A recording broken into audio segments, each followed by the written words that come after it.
Alors aujourd'hui j'ai envie de vous partager ma réflexion sur ce qui se passe au niveau du climat, enfin ce qui s'est passé cet été et qui se passe encore actuellement au niveau du climat. Donc sécheresse, canicule, grosse chaleur et incendie. Je vais partir sur deux points. Alors pour le premier, je vais me rappeler en fait ce qu'une amie chamane à moi m'a appris sur le fait que en chamanisme, apparemment, on parle de deux voies d'introspection, de guérison intérieure. On a d'abord la voie sèche, qui va être vraiment la voie du mental, donc vraiment la voie qu'on prend quand on est dans la rationalisation, dans la compréhension. On cherche toujours à comprendre pourquoi ci, pourquoi ça, les causes à effet, à raisonner. On cherche vraiment une logique aux choses, on cherche vraiment à rationaliser parce que ça nous rassure, parce qu'on a l'impression de pouvoir contrôler les choses quand on les mentalise. Donc la voie sèche, c'est vraiment la voie du mental. Alors elle est utile bien sûr, mais si on est trop dans la voie sèche et que dans la voie sèche, à l'extrême, eh bien ça va surchauffer ici parce qu'on va toujours être en train d'analyser, de chercher à comprendre, de raisonner. Et en fait, le fait de faire ça tout le temps, ça va surchauffer au niveau du mental et donc ça va prendre feu, ça va sécher, chauffer et prendre feu. Voilà, donc la voie sèche, elle va être plutôt associée aux éléments feu et air. La voie humide, qui est la deuxième voie d'introspection, ça va être la voie par laquelle on est beaucoup plus dans le cœur, on est beaucoup plus dans le corps, on va être plus dans l'écoute de nos ressentis, de notre intuition. Qu'est-ce que me dit mon corps? Qu'est-ce que me dit mon cœur? Et on va plus être dans l'intégration, accueillir, accepter, intégrer les choses sans forcément chercher à raisonner, sans forcément chercher à comprendre pourquoi ou d'où ça vient, sans chercher forcément à rationaliser. Donc là, on va beaucoup plus être dans la voie humide qui, elle, va être associée aux éléments terre et eau. Mais c'est pareil à l'extrême, si on n'est que dans la voie humide et pas du tout dans la voie sèche, donc si on n'est que dans le cœur, dans le corps et pas du tout dans le mental, on risque de se noyer. Voilà, parce qu'à être trop à l'écoute de son corps, mais sans du tout utiliser le raisonnement qui nous permet quand même de comprendre un minimum les choses pour allier compréhension et ressenti, pour équilibrer en fait et avoir une vision de soi-même globale et complémentaire et complète qui nous permet vraiment d'atteindre la guérison. Eh bien c'est pareil, donc là on va plonger dans l'eau, dans l'humidité jusqu'à se noyer dans la vase. Donc en fait l'idée c'est de ni aller trop à l'extrême dans une voie, ni aller trop à l'extrême dans l'autre, mais plutôt de chercher l'équilibre entre les deux. Dans la société dans laquelle on vit actuellement, on nous apprend en fait à développer beaucoup le mental, à beaucoup rationaliser, à beaucoup raisonner, à beaucoup comprendre, à beaucoup contrôler. Le mental, c'est vraiment le contrôle quand on est beaucoup dedans. On nous apprend à le développer très fort et on ne nous apprend pas à développer le cœur, l'intelligence du corps. Donc, ça va être un phénomène plutôt naturel et normal de commencer à s'introspecter par la voie sèche, par la voie du mental. On va d'abord commencer par se poser des questions. Est-ce que ma vie a du sens? Est-ce que mon travail ou ce que je fais au quotidien a du sens? Pour moi, pour le monde. Est-ce que je suis heureux et épanoui dans ma vie ou pas? Est-ce que je suis comblé ou est-ce qu'il me manque des choses? Pourquoi j'ai tout ce dont je pensais rêver et pourquoi aujourd'hui je me sens encore pas bien dans ma vie. On va vraiment se poser des questions et commencer à chercher à mieux se connaître. On va comprendre quelque part qu'on existe et commencer à se poser des questions sur est-ce que je vais bien, est-ce que je vais pas bien, est-ce que j'ai des rêves, est-ce que je m'en rapproche ou est-ce que je m'en éloigne. Quel est le sens de la vie? Est-ce que j'aime ma vie? Est-ce que c'est vraiment ça que je veux faire? Est-ce que je suis vraiment là où je veux être? Est-ce que je me sens utile au monde? Etc. Et donc, on va être dans la voie sèche, celle du mental, le questionnement, recherche de compréhension, analyse, etc. Donc, c'est très bien. C'est un premier pas vers soi, vers la connaissance de soi et c'est magnifique. Voilà, mais ensuite, on va peu à peu intégrer ça dans nos corps et descendre dans nos ressentis, dans notre cœur, pour vraiment se connecter à qui l'on est vraiment, à notre authenticité et se connecter à ce que nous dit notre corps, ce que nous dit notre cœur ou notre ventre d'ailleurs, parce que notre corps et nos ressentis, notre intuition et donc le cœur, le ventre nous guident vraiment. Ils nous envoient des mots physiques comme le ventre qui se serre ou qui se noue, ou le cœur qui se serre, qui se ferme ou qui s'ouvre. Le ventre, c'est pareil, il peut se nouer quand on vit un stress ou quand on est dégoûté ou quand quelque chose ne va pas, quand notre corps nous dit non. On va sentir une crispation, une tension. Ça va vraiment se resserrer. C'est oh, voilà. Alors que quand notre corps, notre cœur ou notre ventre va dire oui, ça va faire on va sentir une ouverture, une expansion, ça va faire une légèreté, une invitation à aller vers l'avant ou à aller vers une personne ou vers une situation, etc.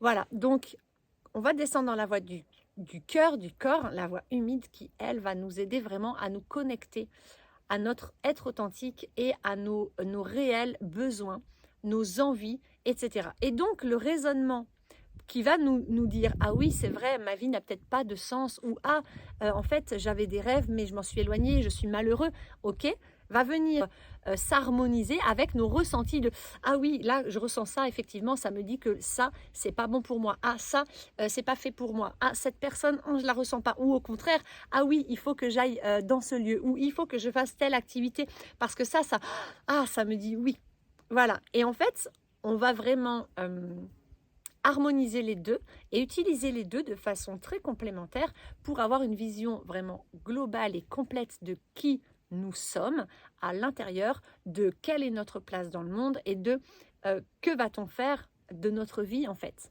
Va-t-on aller réaliser ses rêves ou va-t-on rester dans une forme de survie dans laquelle on vit beaucoup de frustration, d'amertume, de colère, de manque, d'injustice, etc. Voilà, donc c'est vraiment deux voies qui sont très très utiles et complémentaires. Maintenant, j'en reviens à ce climat de sécheresse, donc c'est très très sec, tellement sec et c'est très très chaud, tellement que ça brûle, ça prend feu. Donc c'est, vous savez, donc je reviens aussi sur cette loi de l'attraction, vous savez qu'on crée notre vie depuis l'intérieur, surtout si vous me suivez depuis un moment, mais donc se manifeste dans notre environnement, dans notre vie, à chaque instant, autour de nous, des éléments, des situations, des personnes, des choses, le climat, etc., va se manifester en résonance avec ce que l'on pense et ce que l'on croit du monde, de soi, etc. Et ce qui se passe à l'intérieur de nous. Et donc, à l'extérieur, quand ça affecte beaucoup de gens, ça veut dire que ça reflète ce qui se passe sur un plan collectif, sur l'échelle de l'humanité. Ça peut être à l'échelle d'un lieu, d'un département, d'une région ou d'un pays ou d'un continent ou du monde entier. Voilà. Et donc, moi, ce que j'observe, c'est que c'est extrêmement positif. Pour moi, c'est vraiment un signe génialissime parce que toute cette sécheresse extérieure, ça veut dire qu'il y a beaucoup d'humains qui sont sur la voie sèche. Mais ça veut dire qu'ils ont fait le premier pas. Ça veut dire qu'ils ont commencé à ouvrir les yeux, à ouvrir le questionnement intérieur, à commencer à vraiment réfléchir. Est-ce que la vie a du sens? Est-ce que ma vie a du sens? Pourquoi est-ce que je suis là sur Terre?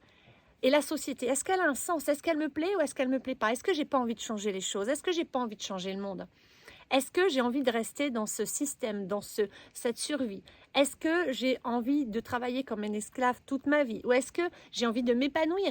Comment est-ce que je peux m'épanouir? Comment est-ce que je pourrais être plus heureux? Et puis qui je suis? Et quels sont mes rêves? Etc. Et en fait, ça veut dire qu'il y a beaucoup de gens qui sont sur la voie sèche. Ça veut dire qu'ils ont commencé à s'introspecter. C'est le premier pas. Ils vont le faire comme ça, par le mental. Pourquoi? Parce que comme tout le monde, ils ont appris à activer le mental. C'est lui qui a le contrôle d'habitude sur les choses. Donc c'est lui qui commence à réfléchir, qui commencent à s'introspecter. Mais au fur et à mesure, ils vont redescendre sur la voie humide dans leur cœur, dans leur corps. Parce que c'est comme ça, c'est un cheminement naturel. On commence par se poser les questions là, c'est la conscientisation, puis ensuite l'intégration, elle descend dans le corps. Voilà, sauf si on reste trop en surchauffe là-haut. Mais tout le monde ne restera pas trop en surchauffe là-haut. Donc ça va durer un moment, donc en ce moment ça surchauffe, ça chauffe tellement que ça fait des incendies, parce qu'il y a beaucoup de cerveaux, d'ego, de mental qui se sont actionnés et qui turbinent à fond. Et c'est génial, c'est très bon signe pour moi, je trouve ça extrêmement positif. Ça reflète vraiment que ça bouge sur le plan collectif, ça bouge sur le plan de l'humanité et donc sur le plan du monde. Les choses sont en train de changer, les esprits se questionnent, donc on est vraiment en train de remettre en question tout un système, toute une société, tout plein de bases sur lesquelles les humains se sont construits depuis des millénaires.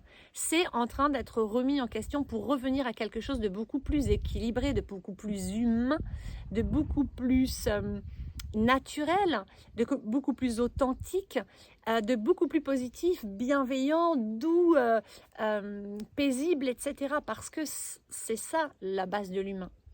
Voilà, l'humain, il arrive dans un monde qui est violent et au début, il croit que c'est normal et au bout d'un moment, il s'active, là, il s'actionne, il commence à réfléchir et il se rend compte que mais non, on n'est pas obligé de vivre dans un monde violent. En fait, le monde est violent parce qu'il reflète la violence qu'on s'inflige tous à l'intérieur en ne prenant pas bien soin de soi. Donc en fait, voilà, le monde en fait se crée pour nous, autour de nous, en reflet, en rayonnement de ce qui se passe à l'intérieur. Donc, en fait, si on est violent avec soi-même, parce qu'on est dur avec soi-même, on se dévalorise, on se parle mal, on se trouve trop ceci, pas assez cela, on ne prend pas soin de soi, on n'écoute pas ses besoins, on néglige nos besoins pour faire passer ceux des autres avant les nôtres. On est trop gentil, tout ce genre de choses. En fait, on s'auto-sabote, on s'auto-détruit, on s'inflige vraiment des situations, des relations, tout un tas de choses en fait vraiment pas bonnes pour nous. Donc on est violent avec nous-mêmes. Donc le monde dans lequel on vit reflète cette violence que l'on s'inflige et donc on le trouve violent. Et à un moment donné, on commence à comprendre, à réfléchir à tout ça et ensuite à l'intégrer et à comprendre qu'on peut changer son regard sur soi, commencer à être plus doux avec soi-même, plus aimant avec soi-même.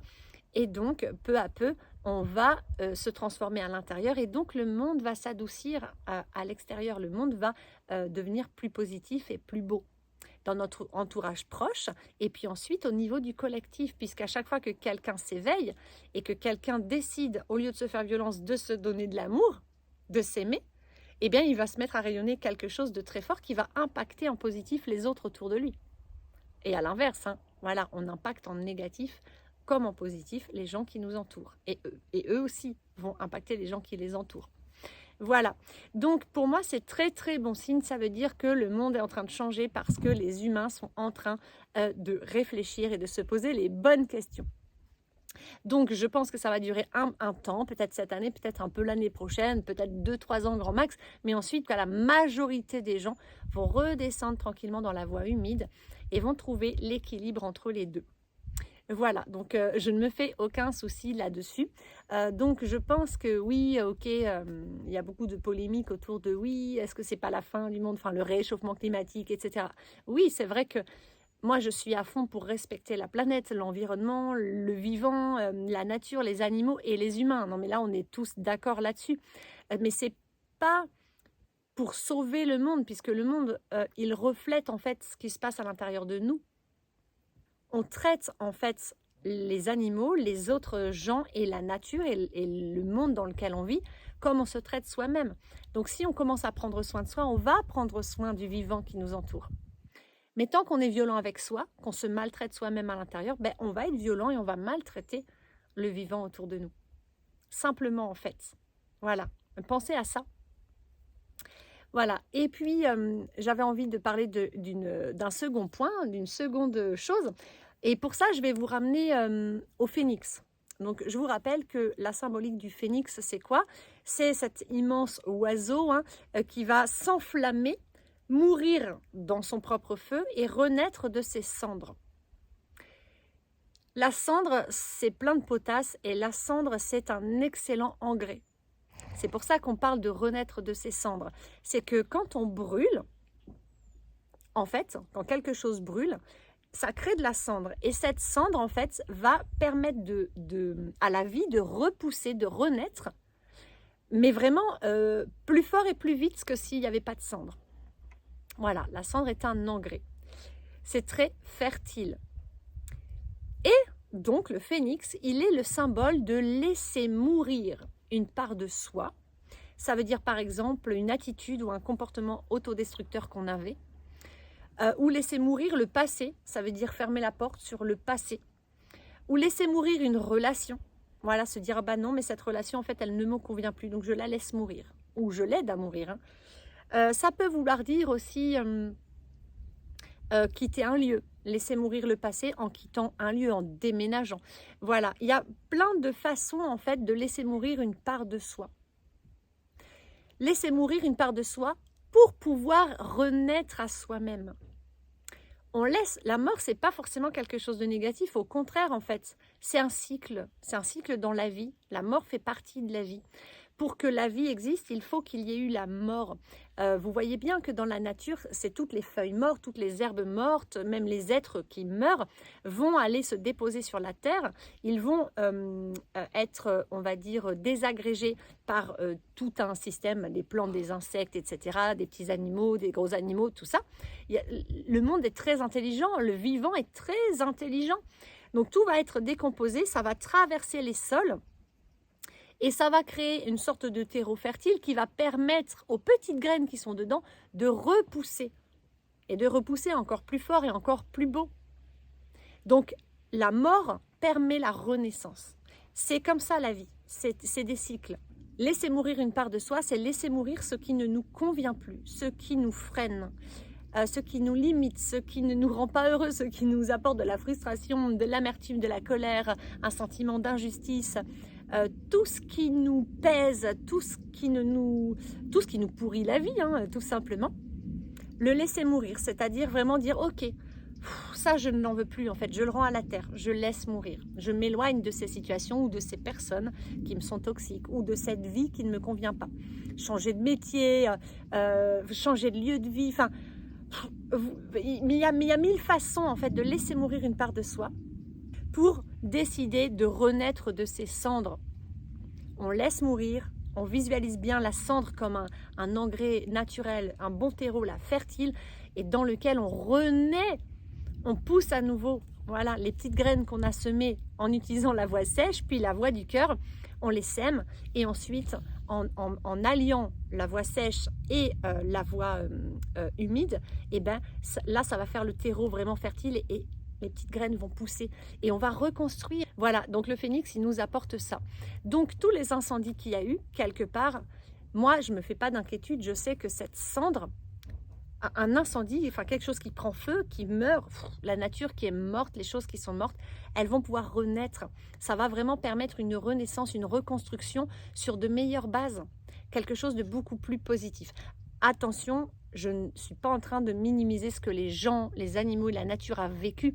Je suis très très sensible à la cause de tout le monde. Je suis très sensible au fait qu'il y ait des gens qui aient souffert, qui aient perdu peut-être leur maison, peut-être leur prairie, peut-être leurs animaux. Je suis très sensible à la souffrance émotionnelle que ça peut engendrer. Là, c'est autre chose. Moi, je vous parle de la façon dont on peut regarder ce qui se passe pour comprendre et accueillir, intégrer. Ok, c'est ce qui se passe sur le plan collectif. C'est le reflet de l'humanité, de ce qui se passe à l'intérieur des gens en ce moment. Ça ne veut pas dire qu'il n'y a pas de souffrance, ça ne veut pas dire qu'il n'y a pas des gens qui ont vécu des choses affreuses. Je ne suis absolument pas en train de minimiser ça. Au contraire, je suis très très empathique avec tous les êtres qui ont pu vivre ces difficultés-là ou qui les vivent encore actuellement.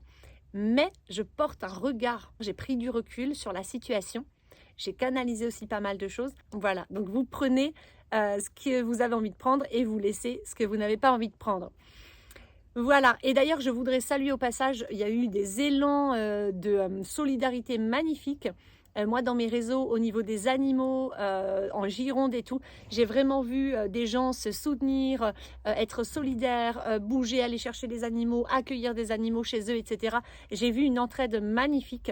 Voilà, que je salue parce que ça me touche énormément, ça donne de l'espoir et ça renforce le fait que je crois que l'humanité est profondément bienveillante, que tous les humains sont profondément bienveillants à la base et que toute forme de malveillance ou de maltraitance provient d'un mal-être profond. Voilà, et je vois que dans les situations comme ça difficiles, ça fait naître vraiment des élans de coopération, de partenariat, de solidarité. Et juste voilà, je tiens à vraiment à le saluer, à le souligner parce que j'aime regarder ce qu'il y a de beau et ce qu'il y a de positif dans le monde. Et ça l'est extrêmement beaucoup. Voilà, bye bye.